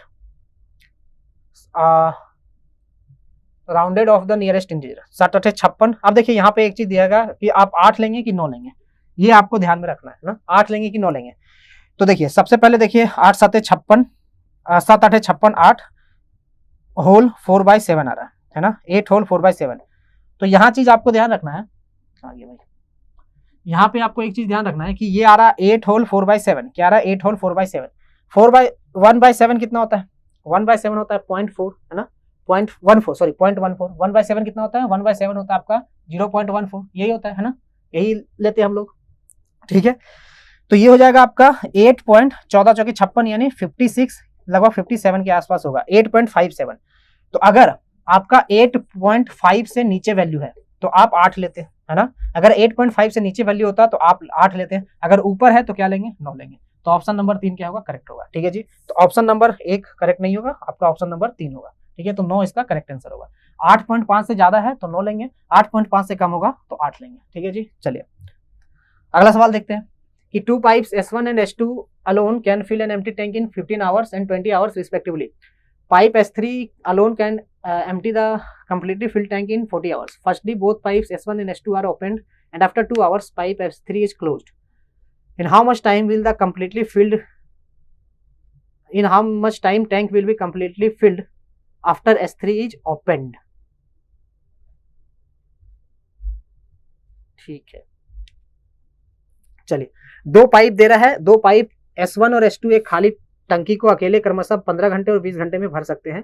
पाइप S3 उस संपूर्ण रूप से भरी टंकी को अकेले 40 घंटे में खाली कर सकता है। सबसे पहले दोनों पाइप S1 और S2 को खोला गया और 2 घंटे बाद पाइप S3 को भी खोला गया। खुलने के बाद टंकी को कितने समय में संपूर्ण रूप से भर जाएगी। S3 के खुलने के बाद टंकी कितने समय में संपूर्ण रूप से भर जाएगी, ठीक है। क्वेश्चन समझिएगा, क्वेश्चन फिर से समझिएगा, क्या है कि 3 टंकी है आपका S1 S2 और S3, 3 टंकी है आपका S1 S2 और S3, है ना, 3 टंकी है। तो S1 अकेला टंकी को 15 घंटे में भर देता है। S2 जो है पाइप, आप सॉरी 3 टंकी नहीं 3 पाइप है, माफ कीजिएगा, है ना, कभी कभी ना टंकी पाइप लोग टंकी को पाइप बोल देता हूँ, पाइप को टंकी बोल देता हूँ। तो इसके लिए थोड़ा सा माफी मांगता हूँ मैं, है ना, माफी चाहूंगा आपसे कि S1 जो है, S1 पाइप टंकी को 15 घंटे में भर देगा और S2 पाइप जो है टंकी को 20 घंटे में भर देगा। ठीक है जी, क्लियर है। और S3 पाइप जो है वो आउटलेट है, ये 40 घंटे में पूरा, S3 पाइप जो है आउटलेट पाइप है, ये 40 घंटे में पूरा टंकी को खाली कर देगा। ठीक है जी। तो सबसे पहले हम लोग कैपेसिटी निकालेंगे, तो ये होगी आपका, इसका एलसीएम लेंगे तो ये आपका 120 आ जाएगा। कितना आ जाएगा, ये कैपेसिटी 120। तो S1 का एफिशिएंसी 8, S2 का आपका 6 और S3 का 3। और S3 का क्या होगा, माइनस में होगा, है ना। S3 का कैपेसिटी क्या होगा, माइनस में होगा। यहाँ तक सबको क्लियर है, यहाँ तक तो सिंपल है। अब आगे क्वेश्चन क्या कर रहा है, आगे जो सवाल है वो अच्छे से समझिएगा कि पहले बोथ पाइप S1 और S2 आर ओपन, पहले जो है S1 और S2 को ओपन किया गया, है ना, कितने टाइम के लिए, 2 घंटे के लिए। दो पाइप आपका S1 और S2 पाइप को पहले 2 घंटे के लिए ओपन किया गया, फिर S3 को खोला गया, है ना, फिर S3 को खोला गया। तो पहले 2 घंटे में S1 और S2 कितना पानी भरेगा, यानी कितना टैंक का कैपेसिटी को भरेगा। तो 1 घंटे में S1 8 भरता है और S2 6 भरता है, यानी 1 घंटे में 8 और 6 14 भरता है। तो 2 घंटे में कितना बढ़ेगा, 14 दूनी 28, यानी 28 यूनिट जो है 120 में से भर देगा। तो इसमें अगर हम 28 माइनस करेंगे तो कितना बचेगा, 92 यूनिट। अब 92 यूनिट आपका बचा भरने के लिए। अब क्या है, S3 को भी खोल दिया गया, S3 को भी खोल दिया गया, है ना। जब S3 को खोल दिया गया तो 1 घंटे में कितना पाइप भरेगा ये आपको देखना है। तो 1 घंटे में ये 8 भरता है, ये 6 भरता है, 14 भर दिया। लेकिन ये क्या करेगा, 3 आपका माइनस कर देगा, 3 कम कर देगा। तो 1 घंटे में आपका कितना भरेगा, 8 प्लस 6 माइनस 3 यानी 11 यूनिट आपका 1 घंटे में भरेगा, है ना। तो 92 यूनिट भरने में कितना टाइम लगेगा, 92/11 घंटा, 92/11 आवर्स, जो कि ऑप्शन नंबर आपका 1 है ना। 92/11 आवर्स इसका करेक्ट आंसर होगा। ठीक है जी। तो पहले क्या है, 2 घंटे के लिए खोला गया, 2 घंटे में इसने इतना भर दिया। फिर क्या हुआ, 2 घंटे के बाद S3 को खोला गया। तो जब S3 को खोला गया तो वो क्या करेगा, कुछ खाली करेगा। कितना खाली करेगा जी, 3 खाली करेगा। तो टोटल 14 भरता था, 3 खाली करेगा तो 11 भरा। तो आपका कितना टंकी उस समय कितना बचा था भरने के लिए, 92 यूनिट। तो 1 घंटे में आपका 11 यूनिट भर रहा है, तो 92 यूनिट को भरने में कितना लगेगा, 92/11। ठीक है जी। तो 92/11 इसका करेक्ट आंसर होगा। चलिए फटाफट अगला सवाल देखते हैं कि 3 successive discount of 25% each on the mark price of an item are together equivalent to a single discount correct up to 2 decimal places of, है ना। 3 सक्सेसिव डिस्काउंट है, कितना परसेंट का, 25% का। ठीक है जी। तो आपको बताना है 3 सक्सेसिव डिस्काउंट अगर 25% का देंगे तो एक सिंगल डिस्काउंट किसके बराबर होगा, एक सिंगल डिस्काउंट किसके बराबर होगा, 2 डेसिमल प्लेस तक आपको निकालना है। तो देखिए 25% का फ्रैक्शन वैल्यू क्या होता है जी, ये होता है आपका 1/4, यानी 4 का सामान में 1 डिस्काउंट दिया तो बेचे कितने में, 3। 4 का सामान आपने 3 में बेचा, है ना, फिर 4 का सामान आपने 3 में बेचा, फिर 4 का सामान आपने 3 में बेचा। ये रेशियो मेथड से करेंगे तो 4 चक 16 चक 64, कितना हो गया 64, ये हो गया 3 3 9 27। ठीक है जी। ये आप ऐसे कर सकते हैं, है ना, ये आप कर सकते हैं। अगर जिसको ये मेथड भी आपको पता होगा कि रेशियो में कर देंगे। दूसरा मेथड क्या कर सकते हैं कि आपको पता है जब भी आपका सेम डिस्काउंट मिल रहा है ना, जब आपको सेम डिस्काउंट मिल रहा है यानी 25%, 25%, 25%, 20%, 20%, 20%, 30%, 30%, 30%, तो आप सीधे देखिए फ्रैक्शन वैल्यू क्या है आपका 4, 1/4 है, यानी 4 का सामान आपको कितने में मिल रहा है, 3 में मिल रहा है। ठीक है। तो कितने बार डिस्काउंट हो रहा है, 3 बार डिस्काउंट हो रहा है। तो बस आप क्या कीजिए यहाँ पे पावर 3 लगा दीजिए, है ना, पावर 3 लगा दीजिए, यहाँ भी पावर 3 लगा दीजिए, तो ये हो जाएगा आपका 64 रेशियो 27। तो डायरेक्ट आपको यहाँ कर सकते हैं ना, ये भी आपको टाइम नहीं लगेगा। बस देखिए बेसिकली है ना, लिखने में भी तो आपको थोड़ा टाइम लगता है ना। आप बोलोगे कि इतना सेकंड आप काउंट करोगे तो क्या करेंगे, नहीं होता है। अगर आप हर क्वेश्चन में 2 सेकंड 3 सेकंड भी बचाते हैं, है ना, टोटल आपके कितने क्वेश्चन है, 100 क्वेश्चन, 300 सेकंड बचाए आपने, तो कितने मिनट बचाए, 5 मिनट बताए, है ना। अगर हर क्वेश्चन में 3 सेकंड भी बचा रहे आप तो 100 गुना 3 यानी 300 सेकंड, तो आपने 5 मिनट समय सेव किया, है ना, 5 मिनट का समय सेव किया, जो कि आपके लिए बहुत ही फायदेमंद होगा, है ना। 5 मिनट में आप क्या कर सकते हैं, 3-4 क्वेश्चन 5 क्वेश्चन और बना सकते हैं। ठीक है जी। चलिए तो ये भी कर सकते हैं, ये भी कर सकते हैं। तो आप बेसिकली उसको ध्यान में रखिएगा, ये आपका दिमाग में आ जाएगा ना, 4:3, 4:3, 4:3, आप दिमाग में नहीं कर सकते, इतना ज्यादा हेडेक हो जाएगा। जब आप देख रहे हैं 4 और 3 का, है ना, 4 का सामान 3 में बेच रहा है और 3 बार डिस्काउंट हो रहा है, यानी 4 का क्यूब रेशियो 3 का क्यूब होगा, तो दिमाग में भी आप कैलकुलेट कर सकते हैं। तो ये भी आपको लिखने की जरूरत नहीं है, आप सीधे क्या लिखेंगे, ये लिखेंगे कि 64 का सामान 27 में बेचा। ये भी आपको लिखने की जरूरत नहीं है, 64 का सामान 27 में बेचा, आप सीधे क्या करेंगे, कितना डिस्काउंट मिला। तो 64 का सामान जब आपको 27 में बेचा, ये आप लिख लेंगे नहीं, आप सीधे दिमाग में कैलकुलेट करेंगे, है ना, कि कितना डिस्काउंट मिला। तो जब 64 का सामान 27 में बेचा तो आप 64 - 27 करेंगे। ठीक है। तो सीधे आप कैलकुलेट करेंगे 64 माइनस 27 कितना होता है जी? 64 माइनस 24 करेंगे कितना होता है जी? 40 होता है। 40 में फिर 3 माइनस करेंगे 37 होता है। तो यानी आप सीधे क्या करेंगे? 37 बटा 64 गुना 100 करेंगे। तो आपका सीधा आंसर क्या आना चाहिए? 37 बटा 64 गुना 100। यही आपका दिमाग में सीधे आना चाहिए। ठीक है जी, यही आपके दिमाग में सीधे आना चाहिए। तो ये सब आप अगर दिमाग में लगाएंगे, ये सब चीजें आप मेंटली आप अपने आप को डेवलप कर लेंगे तो एकदम एग्जाम में फोड़ देंगे, है ना जी। चलिए बहुत बढ़िया। तो ये हो गया आपका 16, ये हो गया आपका 25। अब 37 गुना 25 करना है ना। तो 37 गुना 25 अगर आप करेंगे तो देखिए 37 गुना क्या कीजिए, 37 गुना 100 कर दीजिए। ठीक है, यहाँ पे ऐसे भी कर सकते थे 37 गुना 100, 3700। तो 3700 को आप डिवाइडेड करेंगे 4 से, है ना। 37 गुना 25 आपको करना है ना, 37 गुना 25 तो आप गुना 4 कर दीजिए, यहाँ भी डिवाइड बाय 4 कर दीजिए।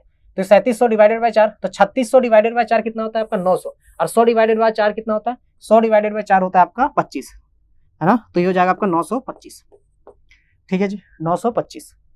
3600 ये हो जाएगा ना, 3600 प्लस आपका 100 और डिवाइडेड बाय आप 4 करेंगे तो इसको 4 से करेंगे तो 900 हो जाएगा और इसको 4 से करेंगे तो 25 हो जाएगा। तो 925 बटा 16 हो गया। ठीक है जी, गुना ये हो गया आपका। अब इसमें हम परसेंटेज निकाल देंगे ना, फटाफट परसेंटेज निकाल देंगे। तो जब आप परसेंटेज निकालेंगे तो देखिए सबसे पहले 16 25 80 5 बार में जाएगा, बचेगा आपका 112। 16 6 96, 16 7 112। ठीक है, 125 16 7 112 यानी 57 पॉइंट समथिंग होगा। तो 57 पॉइंट समथिंग ये आ रहा है, तो ये आपका करेक्ट आंसर होगा, ये आपका गया, है ना। 16 7 112 तो यहाँ पे बचेगा आपका 8 और 5 13, है ना। फिर 16 7 112, 16 8 है 128, तो 28 फिर बचेगा 1 2, है ना 20। तो 16 एकम 16 57.81%। तो आप 57 जब निकाल लिए तो आप आंसर लगा के आगे बढ़ेंगे, है ना। आगे कैलकुलेट करने के लिए जरूरत नहीं है, क्योंकि आपसे ऑप्शन जब दिया गया है ना, एग्जाम 10वां का क्लास नहीं है ना, 10वां का एग्जाम नहीं है जो आप एकदम आंसर पूरा मार्क करके आएंगे कि नहीं जी इसमें भी आपको नंबर मिलना चाहिए, है ना जी। चलिए ये वाला क्वेश्चन कैसे करेंगे, है ना। ये क्वेश्चन क्या सिंपल ये है कि राइस वर्थ 126 पर केजी एंड 135 पर kg are mixed with third variety in the ratio 1:2:1:2। If the mixture is worth 153 per kg, then the price of the third variety per kg in rupees is। ठीक है, तो 126 kilogram का rice है और 135 kilogram का rice है और कुछ राइस मान लेते हैं कि x रुपीज पर केजी है। उसको एक रेशियो 2 के रेशियो में मिक्स किया गया और जब मिक्स करने के बाद उसका जो एवरेज वर्थ आया है ना, मिक्सर का वर्थ जो आया वो 153 रुपीज पर केजी आया। ठीक है जी, तो बताइए थर्ड वैरायटी वाला राइस कितना पर केजी था, है ना, कितना पर केजी था। हम मान लेते हैं वो x रुपीज पर केजी था, x रुपीज पर केजी था। ठीक है जी, तो पहला वाला 126 रुपीज पर केजी और 1 यूनिट मिला है, यानी कितना हो गया 126। दूसरा वाला 135 रुपीज पर केजी, आपने 1 यूनिट मिलाया, कितना हो गया 135। टोटल कितना हो गया, टोटल जो है आपने 126 रुपया पर केजी। देखिए यहाँ पे बेसिकली अमाउंट हो रहा है ना, क्या हो रहा है कि मान लीजिए ये 1 केजी रहता है, ये 1 केजी रहता है, ये 1 केजी रहता है, तो पहला वाला का दाम कितना हो जाता है, 1 केजी का राइस है ना, 126 रुपया वाला 1 केजी है, तो टोटल अमाउंट कितना हो गया 126 रुपया हो गया। ठीक है जी, 135 रुपीज पर केजी वाला आपका 1 केजी है, तो टोटल अमाउंट कितना हो गया 135 हो गया। ठीक है जी, और मान लीजिए x रुपीज पर केजी वाला 2 केजी है, तो टोटल अमाउंट कितना हो गया x गुना 2, है ना। सिंपल है, जैसे मान लीजिए कोई सामान है 50 रुपया पर केजी है और आप 4 किलो लेते हैं, 4 किलो लेते हैं तो कितना दाम आपको पे करना पड़ेगा 50 गुना 4। उसी तरह 126 रुपया वाला चावल है, आप 1 किलो लेते हैं तो कितना दाम पे किया आपने 126 रुपया पे किया। 135 रुपया पर केजी वाला चावल है, आपने 1 किलो लिया, कितना पे किया 135 रुपया पे किया। उसी तरह अगर x रुपीज पर केजी चावल है, आपने 2 किलो लिया तो कितना पे किया 2x पे किया, है ना। तो टोटल अमाउंट आपने ये पे किया, टोटल अमाउंट ये पे किया, लेकिन आपको कैलकुलेट करना है कि आपने टोटल अमाउंट तो पे कर दिया, लेकिन अगर आप बोलेंगे कि एवरेज मुझे कितना लगा, कि जो मैंने पूरा सामान लिया, मैंने टोटल कितना लिया 2 यानी 4 किलो सामान लिया, तो मेरा एवरेज पर केजी कितना हुआ, एवरेज पर केजी कितना हुआ, तो आप क्या करेंगे टोटल सामान से डिवाइड कर देंगे, है ना, टोटल सामान से डिवाइड कर देंगे।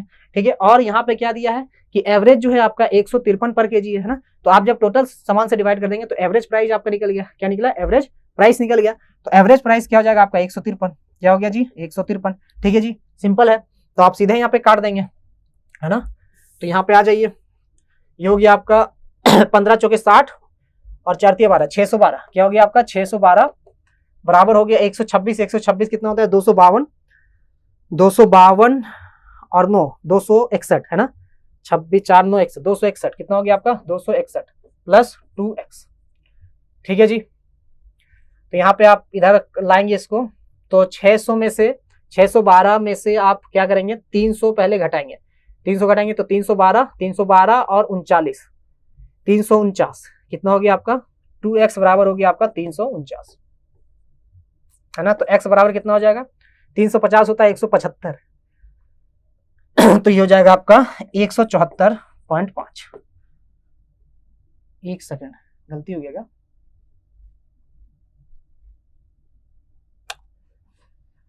हाँ 15 चौके 60, 4 तिया 12, 612, 6 5 11, ठीक है जी 26, 2x, ओहो हो, ये 351 होगा, है ना। 2x बराबर 351 होगा, 2x बराबर कितना होगा 351, ठीक है 351।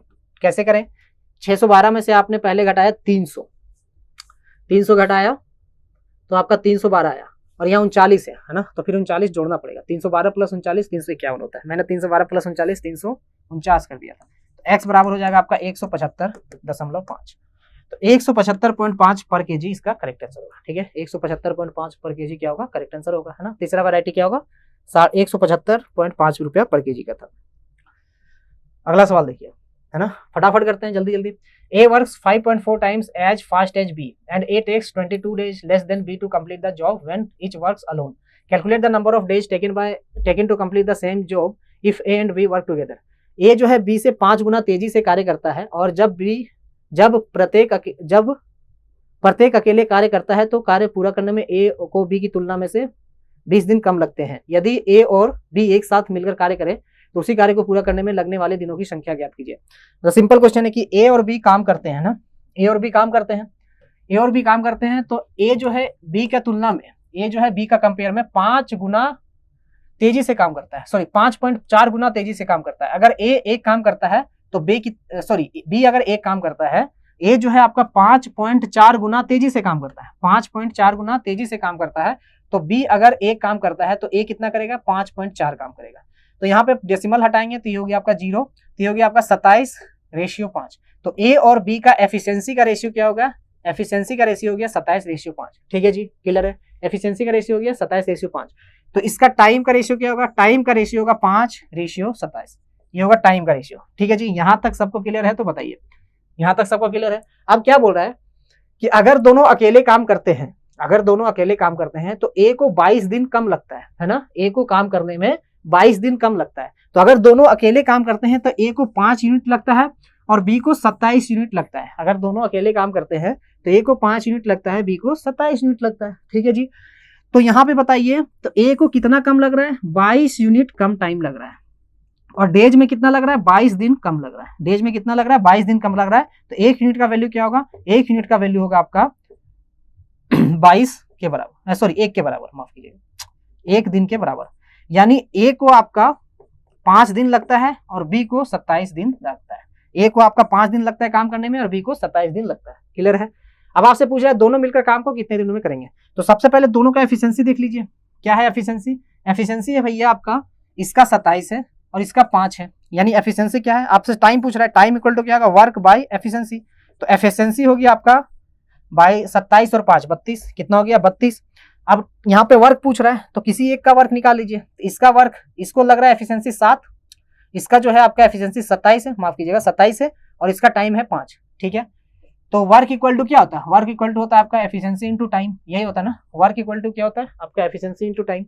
तो इसका एफिशिएंसी है 27 और इसका एफिशिएंसी, इसका जो है टाइम 27, तो एफिशिएंसी आपका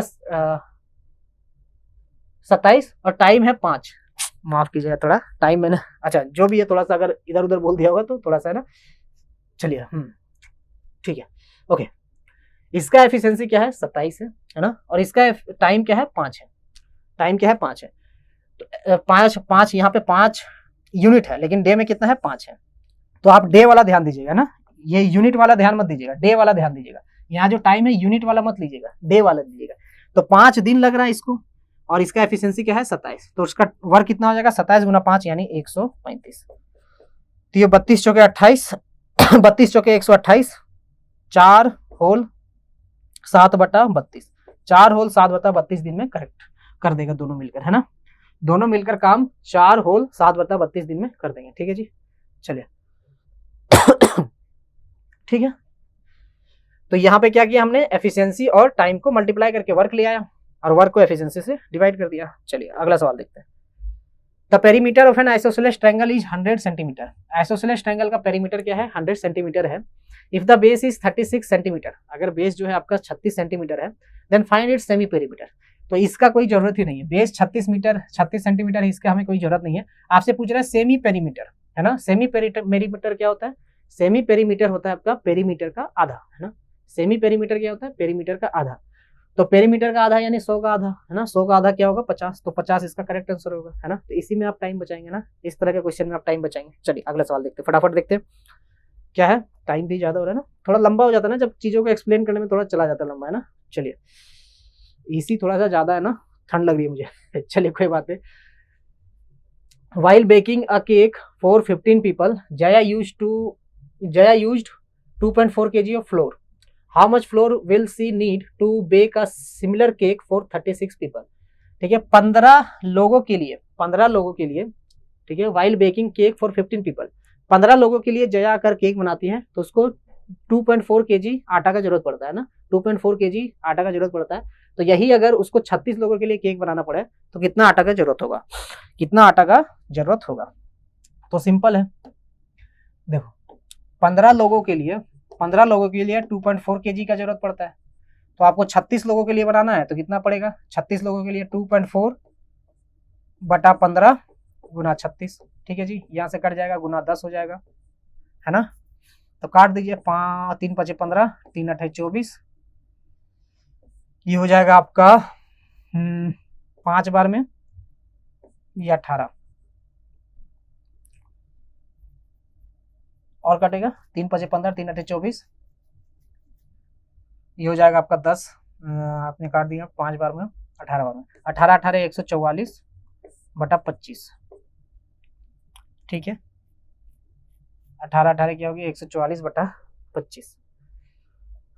तो ये हो जाएगा आपका 25 × 5 = 125, बचेगा आपका 19, 25 × 7 = 175 और 25 75 बचेगा, बचा 19 बचा ना, 25 × 5 = 125, बचा आपका 19 यानी 190, फिर बचेगा आपका 150 है ना। तो 5.76 kg होगा, 5.76 इसका करेक्ट आंसर होगा, ठीक है जी। चलिए, है ना। ऐसे भी कर सकते हैं ना, ये आप क्या कर सकते हैं, 144 गुना क्या कर दीजिए, 4 कर दीजिए, डिवाइडेड बाय 25 गुना 4, ये ज्यादा आसान होगा ना, ये कर दीजिएगा, ठीक है। ये कर लीजिएगा, ये आपको थोड़ा टाइम लगेगा। जहां पे नीचे 25 रहा ना तो 4 से सीधे गुना कर दीजिए ना, जहां नीचे 25 रहा 4 से सीधे गुना कर दीजिए। ये हो जाएगा आपका 144 बटा 100 प्लस क्या गुना 4 हो जाएगा, है ना। 144 गुना 4 बटा 100, तो ये हो जाएगा आपका 1.44 × 4 हो जाएगा। तो ये हो जाएगा आपका 144 गुना 2 कितना होता है? 288, 288 गुना 2 576, तो 5.76 kg इसका करेक्ट आंसर होगा। तो 5.76 इसका करेक्ट आंसर होगा, ठीक है जी। क्लियर है। तो ये वाला अप्रोच आप लगाइएगा ना, एग्जाम में आपका ये अप्रोच होना चाहिए, ठीक है, ये वाला होना चाहिए, ठीक है जी। क्लियर है। चलिए अगला सवाल देखते हैं कि इसका वैल्यू निकालना है। Find the value of √1 - sin 3 theta divided by 1 + sin 3 theta. तो देखिए आप क्या कीजिए, इसको रैशनलाइज कर दीजिए, है ना। ऊपर नीचे क्या कीजिए, आप रैशनलाइज कर दीजिए। तो ये 1 - sin 3 थीटा है डिवाइडेड बाय 1 + sin 3 थीटा है, ठीक है जी। इसको गुना कर दीजिए 1 + sin 3 थीटा से, और यहाँ भी गुना कर दीजिए 1 +, अच्छा यहाँ प्लस है तो माइनस से गुना करना पड़ेगा, है ना। यहाँ प्लस है तो माइनस से गुना करना पड़ेगा, 1 - sin 3 थीटा, और यहाँ हो जाएगा आपका 1 - sin 3 थीटा, ठीक है जी। तो जब यहाँ पे किया आपने तो 1 - sin 3 थीटा का स्क्वायर हो जाएगा, क्या हो जाएगा, 1 - sin 3 थीटा का होल स्क्वायर हो जाएगा।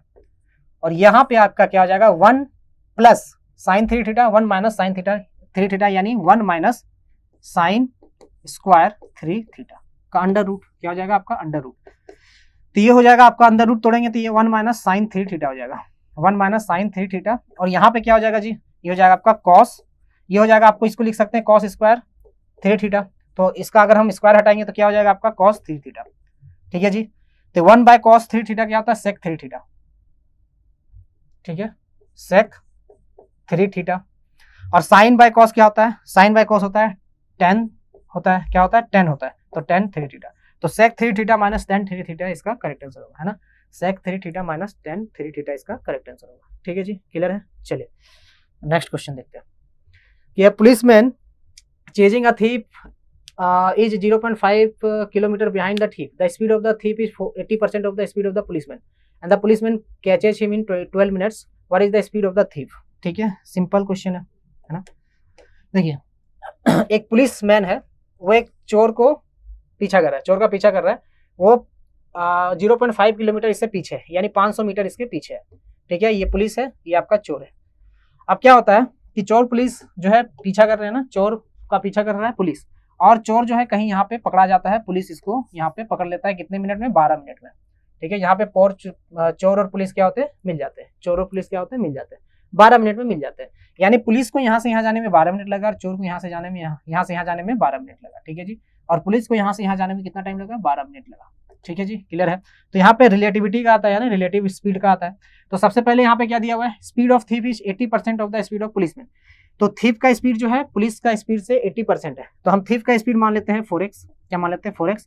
ये थीफ का स्पीड है ना, चोर का, और पुलिस का कितना हो जाएगा, 5x हो जाएगा, तो ये पुलिस का हो गया। तो इसका अगर हम देखें रिलेटिव स्पीड क्या है, दोनों सेम डायरेक्शन में जा रहे हैं, तो रिलेटिव स्पीड क्या हो जाएगा, x हो जाएगा। कितना हो जाएगा, x। तो स्पीड इक्वल टू क्या होता है आपका, डिस्टेंस बाय टाइम, है ना, डिस्टेंस बाय टाइम। स्पीड आपका x है, डिस्टेंस क्या है, डिस्टेंस इनके बीच रिलेटिव डिस्टेंस कितना है, 500 मीटर। जो इनिशियली डिस्टेंस होता है वही रिलेटिव डिस्टेंस होता है, तो 500 मीटर इनके बीच का इनिशियल डिस्टेंस है। अब क्या है, टाइम कितना लग रहा है, 12 मिनट, और यहाँ पे टाइम आपको यहाँ पे मीटर में आप ले रहे हैं, तो टाइम मीटर पर सेकंड में लेंगे, तो 12 मिनट को हम 12 डिवाइडेड बाय इसमें सेकंड में करेंगे, तो 12 गुना 60 कर देंगे। ठीक है जी, 12 गुना 60 मिनट है, इसको सेकंड में करना पड़ेगा ना, मीटर पर सेकंड में करना पड़ेगा, तो ये आपका मिनट है, तो इसको सेकंड में कन्वर्ट करना पड़ेगा ना, तो 12 मिनट है, तो 60 से गुना करके क्या करेंगे, सेकंड में कन्वर्ट कर देंगे। और अब क्या है, इसमें पूछा गया है किलोमीटर पर आवर में, तो ये मीटर पर सेकंड में है, अगर मीटर पर सेकंड में होता है तो किलोमीटर पर आवर में कन्वर्ट करने के लिए क्या करना पड़ता है, 18/5 से गुना करना पड़ता है। कितना से गुना करना पड़ता है, 18/5 से। ठीक है जी, तो ये आपका 100 हो गया, ये हो गया आपका 12 से काटेंगे तो ये हो गया 3, ये हो गया आपका 2। ठीक है, ये 0 0, ये 6 कट गया, 3 कट गया, तो 10 हो गया। एक्स का वैल्यू क्या आ गया, 10।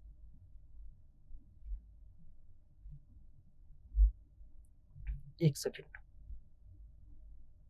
एक्स का वैल्यू 10,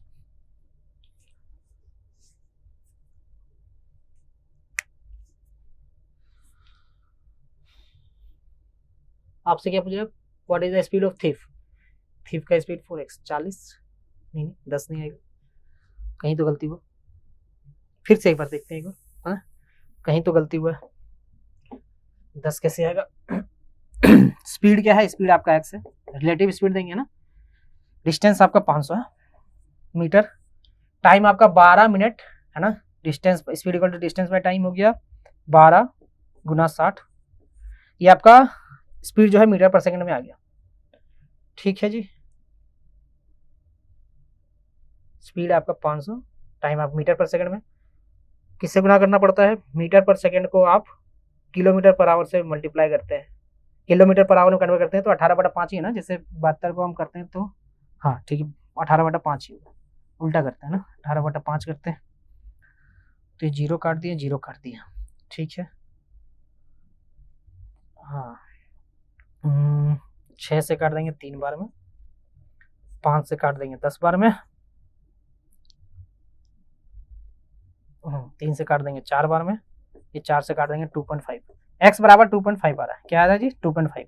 आपसे क्या पूछ रहा है, थीफ का स्पीड, थीफ का स्पीड क्या है 4x है, क्या है 4x, यानी 4 गुना 2.5 10, तो 10 इसका करेक्ट आंसर होगा। ठीक है जी, 2.5 आ रहा था ना, कैलकुलेशन में थोड़ा सा दिक्कत हो गया था। चलिए, तो ये क्वेश्चन आपका टाइम बचाएगा ना, इस टाइप का क्वेश्चन टाइम बचाएगा। देखिए 10:25 और यहाँ पे 10:35 डिग्री है, 10:45 10:55 10:65, तो देखिए इसको 10 आपका 25 और 65 है, तो एक काम 10A है ना, 10A 10B आपका क्या होता है 1 होता है, अगर A प्लस बी आपका 90 है। ठीक है, A कितना है, A आपका 25 है, और यहाँ पे B कितना है 65 है, तो 65 25 कितना होता है 90 होता है, यानी ये गुना ये क्या हो जाएगा आपका 1 हो जाएगा, ये आपका ये वाला और ये वाला मिला के 1 हो जाएगा, और ये आपका ऑलरेडी 1 होता है, तो ऑप्शन नंबर 4 क्या होगा, करेक्ट होगा। ठीक है जी, क्लियर है। बेसिकली 10B यहाँ पे अगर आप देखें तो ये लिख सकते हैं 10A 10 इसका हो गया 10 25, और ये क्या हो जाएगा, इसको अगर हम 10 65 को क्या लिख सकते हैं, cot 25। तो 10 a cot भी 10 a cot a क्या होता है आपका, tan theta into cot theta क्या होता है, 1 होता है, क्योंकि ये आपका 1/tan थीटा ही होता है ना, ये क्या होता है, ये आपका 1 ही होगा। ठीक है जी, क्लियर है। चलिए अगला सवाल देखते हैं फटाफट। इसका वैल्यू निकालना है ना, तो इसका वैल्यू निकालेंगे तो 11 5 16 बटा 4, ये 4 हो जाएगा, ये हो जाएगा 34। 75 प्लस 34 कितना हो गया, 109। 142 माइनस 109 कितना हो जाएगा आपका, हो जाएगा 133। ये हो जाएगा आपका 133, यहाँ हो गया आपका 133, ये आपका 264 माइनस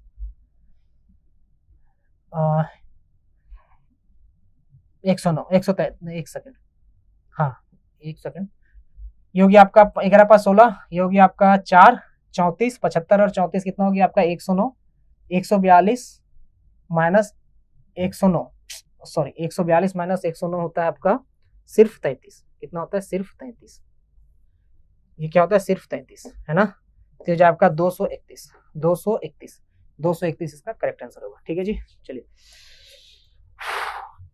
अगला सवाल देखते हैं। The person borrowed some money on simple interest. After 4 years, he returned 9/5 of the money to the lender. What was the rate of interest? Rate of interest क्या होगा, ठीक है, रेट ऑफ इंटरेस्ट क्या होगा। एक पर्सन जो है कुछ मनी बोरो करता है on simple interest, simple interest में बोरो करता है, 4 साल के बाद वो 9/5 of the money to the lender को रिसीव करता है, मतलब जितना उसने बोरो किया था उसका 9/5 उसको वापस करता है। ठीक है जी, जितना उसने बोरो किया था उसका 9/5 उसको वापस करता है। तो what was the rate of interest, यानी अगर देखा जाए तो 9/5 वापस कर रहा है, यानी अगर उसने 5, ये प्रिंसिपल होता है, 5 उसने लिया था तो वापस कितना कर रहा है, 9 कर रहा है, यानी अमाउंट कितना हो गया आपका 9 हो गया, प्रिंसिपल हो गया आपका 5, तो इंटरेस्ट कितना हो गया, इंटरेस्ट आपका हो गया 4 यूनिट आपका इंटरेस्ट हो गया। ठीक है जी, 4 यूनिट आपका इंटरेस्ट हो गया, कितने साल में, 4 साल में, है ना। अगर आप देखें तो 4 साल के बाद इंटरेस्ट कितना देता है, 4 यूनिट। तो ये आपका इंटरेस्ट जो है आपका 4 ईयर में कितना हो गया आपका 4 यूनिट, है ना, 4 यूनिट। तो इंटरेस्ट आपका 1 साल में कितना हो जाएगा, 1 ईयर में कितना हो जाएगा, 1 यूनिट।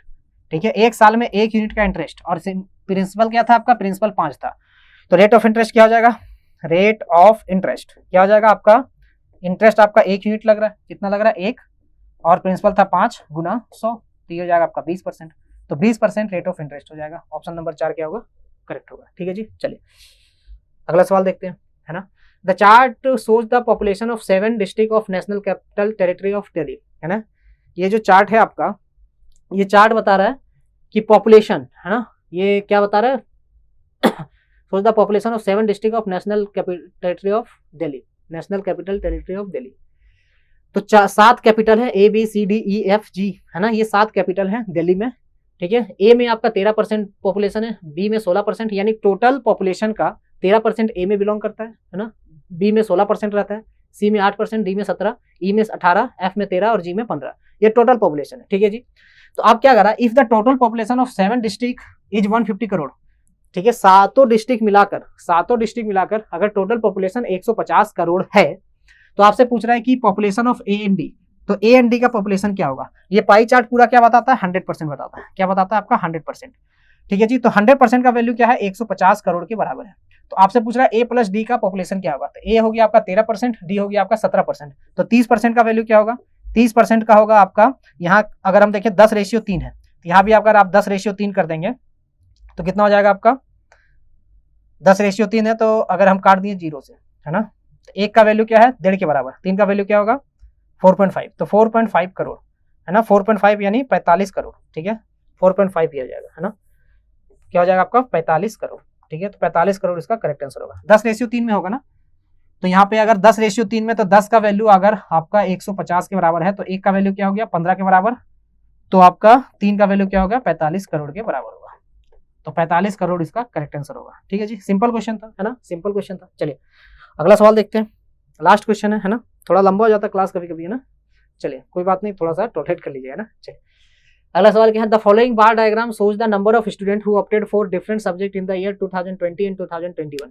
ये क्या दिया है, बार ग्राफ दिया हुआ है, जो 5 डिफरेंट सब्जेक्ट है, economics, biology, computer science, physical education, geography. तो कितने लोगों ने ये 5 सब्जेक्ट लिया है, इसके बारे में डायग्राम दिया हुआ है कि 2020 में कितने कितने लोगों ने लिया था, 2021 में कितने कितने बच्चों ने लिया था।